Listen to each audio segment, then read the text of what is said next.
മേഖലയിലെ തൊഴിൽ പ്രശ്നങ്ങൾ പരിഹരിക്കുക, ശമ്പള വർധനവിലെ സർക്കാർ ഒത്തുകളി അവസാനിപ്പിക്കുക എന്നീ ആവശ്യങ്ങൾ ഉന്നയിച്ച് ലേബർ ഓഫീസ് മാർച്ചും ധർണയും നടത്തി.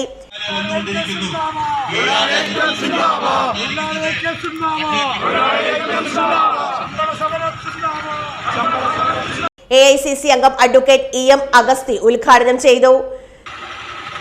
എവിടെയും മാനേജ്മെന്റുകളുടെ സമീപനം, അതുകൊണ്ടാണ് കൂടിയാലോചന സമിതികൾ സ്റ്റാറ്റ്യൂട്ടറിയായി നടപ്പിലാക്കിയിട്ടുള്ളത്. അവിടെ ഒരു മന്ത്രി മൂന്നാമത്തെ യോഗത്തിലാണ്, ഒത്തിരി യോഗമൊന്നും നടന്നില്ല, വളരെ ഏകപക്ഷീയമായി 48 രൂപ മാത്രം ശമ്പളം പ്രഖ്യാപിച്ചു.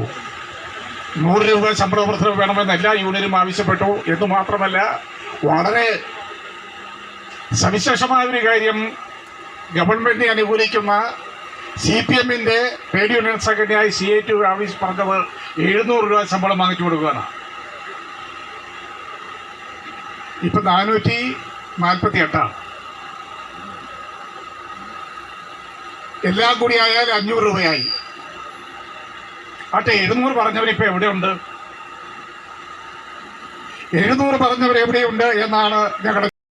തോട്ടം മേഖലയിലെ തൊഴിൽ പ്രശ്നങ്ങൾ പരിഹരിക്കുക, ശമ്പള വർധനവിലെ സർക്കാർ ഒത്തുകളി അവസാനിപ്പിക്കുക എന്നീ ആവശ്യങ്ങൾ ഉന്നയിച്ചാണ് HRP യൂണിറ്റ് നേതൃത്വത്തിൽ പീരുമേട് ലേബർ ഓഫീസിലേക്ക് മാർച്ചും ധർണയും നടത്തിയത്. HRP union president Cyriac Thomas അധ്യക്ഷത വഹിച്ചു.